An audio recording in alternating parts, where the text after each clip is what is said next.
అనంతపురం జిల్లా మడకశిరకు మహర్దశ వచ్చిందని స్థానికులు హర్షాతిరేకాలు వ్యక్తం చేస్తున్నారు. దీనికి కారణం ఎమ్మెల్యే ఎంఎస్ రాజు నియోజకవర్గాన్ని అభివృద్ధి వైపు పరుగులు పెట్టిస్తున్నారు. మడకశిర మున్సిపాలిటీ కూడా మౌలిక వసతులు కల్పించాలని అధికారులకు సూచనలు చేస్తున్నారు. అభివృద్ధిలో ప్రజల భాగస్వాములు కావాలని, సచివాలయ స్థాయిలోనే సమస్యల పరిష్కారం ఉండాలని సూచిస్తున్నారు. సిబ్బంది కొరతను తీరుస్తామని భరోసా ఇస్తున్నారు. జోన్లుగా విభజించి సమీక్షలు చేస్తున్నారు. ఇక డిఎస్సి కోచింగ్కు వెళ్లలేని వారికి తానే ఉచితంగా కోచింగ్ ఇప్పిస్తున్నారు. మడకశిర ఎమ్మెల్యేపై ప్రైమ్ 9 ప్రత్యేక కథనం.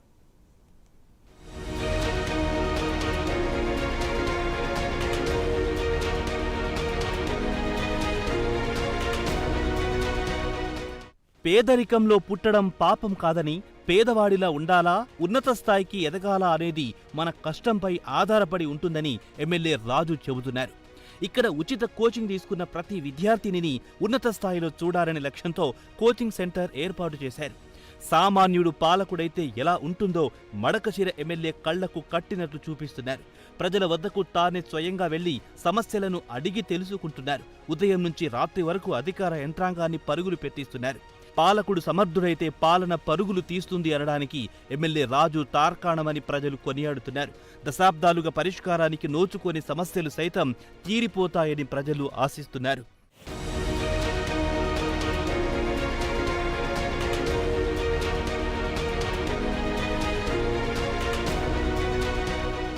మున్సిపాలిటీ స్థాయికి తగ్గట్టుగా మౌలిక వసతులు కల్పించేందుకు సమిష్టిగా కృషి చేద్దామని ఎమ్మెల్యే రాజు పిలుపునిచ్చారు. పాలన మారిన విషయంపై స్పష్టమయ్యేలా ఫలితాలు తీసుకురావాలని అధికారులను కోరుతున్నారు. మున్సిపల్ అధికారులు, సచివాలయ సిబ్బంది పనితీరు మార్చుకోవాలని ఎంఎస్ రాజు సూచించారు.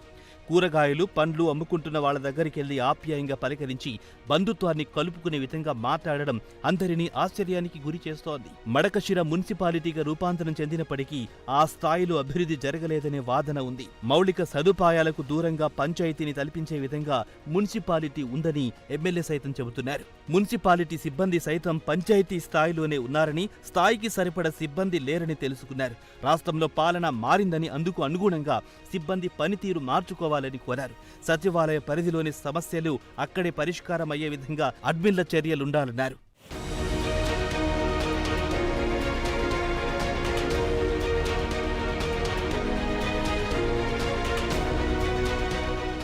సచివాలయ సిబ్బందితో సమావేశాలు నిర్వహించి ఎప్పటికప్పుడు సమస్యలు, అభివృద్ధి పనులపై సమీక్ష నిర్వహిస్తామన్నారు. వార్డు ఇన్ఛార్జీలు అంచనాలు రూపొందించి ఇస్తే నిధులు మంజూరు చేయిస్తారని చెబుతున్నారు. నియోజకవర్గంలో ప్రధాన సమస్యలు, అభివృద్ధికి తీసుకోవలసిన చర్యల గురించి ప్రణాళికలు సిద్ధం చేయాలని అధికారులు, సచివాలయ సిబ్బంది, టీడీపీ నాయకులు, వార్డు ఇన్ఛార్జీలకు ఎమ్మెల్యే రాజు సూచించారు. గత ఎన్నికల్లో తనపై పోటీ చేసి ఓడిపోయిన వైకాపా అభ్యర్థి వీరలక్కప్ప ఇంటికెళ్లి ఆయనను పరామర్శించడం అందరినీ ఆశ్చర్యానికి గురి చేసిందని స్థానికులు చెబుతున్నారు. ఎన్నికల వరకే ప్రత్యర్థులమని, ఎన్నికల అనంతరం అందరం అభివృద్ధి వైపు నడుద్దామని ఎమ్మెల్యే రాజు ఈ సందర్భంగా అన్నారు. రాజకీయాల్లో ఇలాంటి వాతావరణం ఉంటే ప్రశాంతత నెలకొని ఉంటుందని రాజకీయ విశ్లేషకులు భావిస్తున్నారు.